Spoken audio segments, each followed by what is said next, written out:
So, Explain what you were talking about earlier today.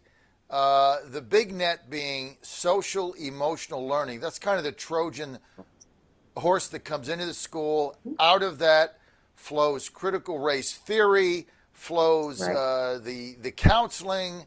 What is it? How did they get this in there? I mean, we had a person on our show today who stunned me, who said my daughter came home and took this survey. I had no idea what this survey was. I finally called Right. up the school. They wouldn't give it to me. It's like my child is taking surveys, giving it to the government. I have no idea what the hell it is. What is that about? Right. So Castle is who is sort of the umbrella for SEL. It's so SEL has been redefined through Castle. Castle's been around for 26 years. It's the collaborative for academic, social, and emotional learning. And so it's been around for a long time, but it has recently been kind of revamped, I guess, if you will. And so they have put out an SEL roadmap, which has about 40 collaborators. These are names like the Chan Zuckerberg Initiative, the Bill and Melinda Gates, Scientology. It's the Greater Good Science Center, I believe, Scientology. And so it's all of these people. It's a very agendaed program at this point, and all of our federal funding that's coming down the pipeline, I've got all of it right here. So there is an act, it's called the American Rescue Plan Act, and it's for elementary and secondary school emergency relief fund. So it's called the ARP ESSER. It is the CARES was $31 billion. This is $122 billion.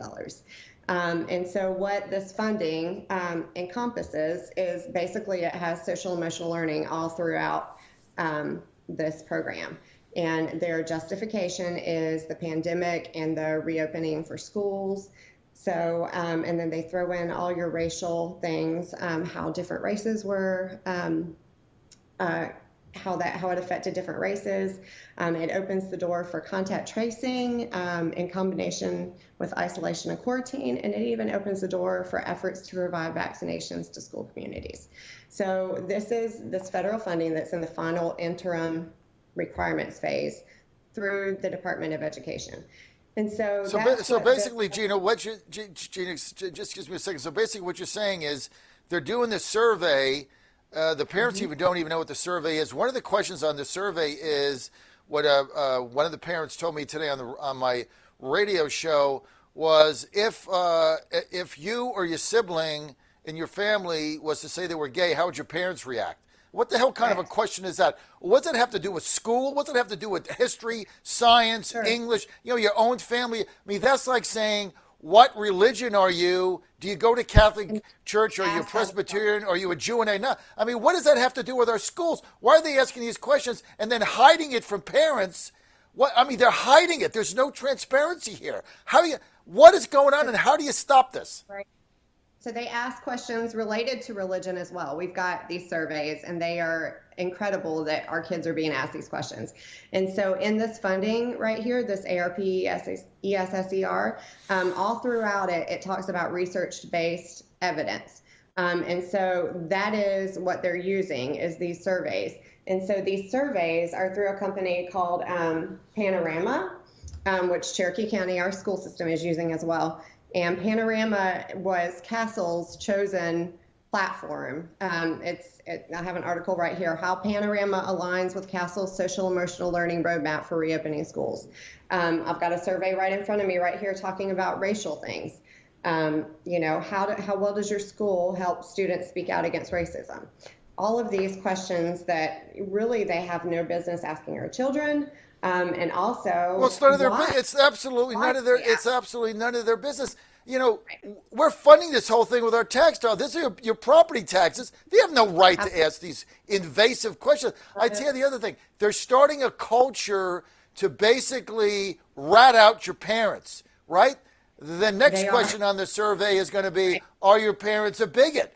Did they vote for Trump? Is there a libertarian sticker on their car? I mean, what's coming next? Do they plant a flag up? I mean, what the hell does this have to do with going to school and being able to learn how to read, write, and do basic math or learn a skill? I'm telling you, Gina, I'm telling you, these surveys are done. They're snuck in. They're done behind your back. They're weaseled in. Nobody knows about it. I had another parent call up today and say that, you know, their child was coming home with all this stuff, and she had to do open records requests. Took her 6 months to find out what the curriculum was. And you guys are paying for it. We're all paying for it. What's the answer here? How do you stop this? So, and I just want to say it's funny that you mentioned, you know, that because there is a program called 7 Mindsets. And in that program, actually right here, it says at the bottom of it, it's the integration of SEL and instruction section for fostering academic mindsets speaks to beliefs influenced by their parents that can either support or undermine school success. Whose kids are these? They don't belong to the government. Those are my kids. So it's just crazy. But so we fought last night. So our first line of action was to try to cease our budget because it included all of this. And they voted on it anyway. They ignored everything we said.